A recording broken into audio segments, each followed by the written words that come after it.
Hey everyone, welcome or welcome back to my channel. In today's video, I'm using one stone to knock two birds. So I'm updating my budget with my actual spending, and I'm just going to go ahead and close out my budget for this period so I can make way for the upcoming period, budgeting period in a few days. So if you are new here, thank you very much for coming. And I just want to take this time to say thank you to my new subscribers. I really appreciate you taking the time to watch my videos and deciding to subscribe. I am so glad that I have you on the journey with me. And a special shout out to all my returning viewers. I really appreciate your continued support. So, with that said, let's dive into updating this budget and closing out as well. All right, so you are looking at my variable expense tracker, which started October 31st, and today is November 12th. All right, so on the 31st, we did prescription refill for $29.75. On the 1st, we did fuel for $45.63. On the 4th, we did some groceries for $99.68. On the 7th, we did groceries again for $44.89. On the 6th, my Apple subscription came out for $1.99. On the 10th, my Microsoft subscription came out for $6.99. On the 11th, my husband did car detail for $35. On the 11th as well, he did fuel for $36.66 and prescription on the 11th for $11. All right, so on this side, I just went ahead and total per category so it's easier for me to just switch them over into the budget worksheet. So the total for groceries was $144.57, prescription was $40.75, subscription was $8.98, fuel was $82.29, and for the car detail, the $35, this wasn't a budgeted expense. So what I'm going to do is to add it to the fuel cost. I'm going to add it to fuel. So that money was taken out of what was allocated for fuel. So I can remove this. All right, so fuel is going to be updated with $117.29. And I just tallied both sections so that I'm sure that I am calculating accurately. So that's my variable expense tracking, and I'm going over to my consumer debt tracker. So for the consumer debt tracker, I just went ahead and updated the line items that were paid. So on the 4th, actually furniture came out for $30. That was the only car that was paid. Moving along, no payments was made for the cars because I scheduled those out for the actual due date instead of doing the split pay method for this budgeting period.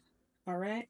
Personal loan was paid for $620.37. That's loan number 1, and $383.16 for loan number 2. All right. So let's go over to the budget worksheet. All right, so nothing was rolled over. There was just a couple cents, and I didn't bother to include that. Combined income was $3,635.52, and that was all that was used. Okay, all right. So let me update the housing and general expense category. So rent was paid for $1534.46. Water was paid for $147.95. The security bill was paid for $77.32. Car insurance was paid for $226.10.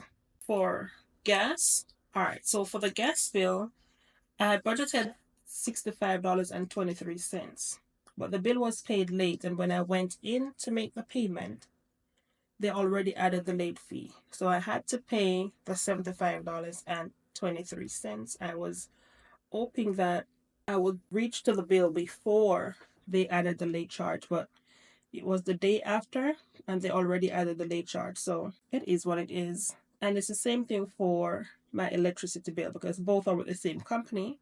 So that went up to $146.47. So I lost $16.47. Okay. Insurance was not paid, nothing was budgeted, pest control the same, and lawn service was the same. For fuel, like I just explained, I am adding fuel and the car wash together because the car wash wasn't budgeted, but that was done. Groceries was $144.57. There was no medical copay, but there was prescription copay, and prescription copay was, I believe, $40. Let me go back over here. $40.75. Okay. For the housing and general expense category, I budgeted $2,522.99, and we spent $2,510.14. So even though I had to pay the late fees for the gas and electricity bill, I still had $12.85 left over in this category. All right, so moving along, no activities was done for the saving and sinking fund section. So I'm going to complete those with zeros. Barber was done for $70, and nothing else was done in personal and discretionary. So let's go ahead and fill those spots with zero. Okay, now to my debt obligation section. No payment was made for the cars, so fill in those spots with zeros. $30 was paid for the Ashley Furniture credit card. Personal loan was covered for $620.37 for loan number 1 and $383.16 for loan number 2. No extra debt payment was made. All right, so a total of $1,033.53 was budgeted, and that's the exact amount that was used for my debt category. All right, moving along to the final section, which is my miscellaneous, covering only my subscriptions and my subscription, but both came to $8 and I believe it's 98 cents or 99 cents. Let me go back and double check. $8.98. All right, and there is $12.87 left over after all of this, but I do have $13 and some change. Let me just double check how much is actually there. All right. Okay, I do have rollover of $13.38. So I'm just going to put that $12.87 right here so I can have my budget at zero. So the reason why there is $13.38, the extra change is coming from the 51 cents that I rolled over from the last period, but I did not include that rollover here. I think I can actually just put it here so that it's accurate. Let me just go back here, take this out, and then just roll over account for the 51 cents now. All right, so I think that works. All right, so that's it for updating my October 31st budget with my actual spending and closing out the budget as well. Even though it was a very tight budget, I feel like I still managed to stay within the plan pretty much, except for having to cover the late fees. I think that I still did well staying within the plan.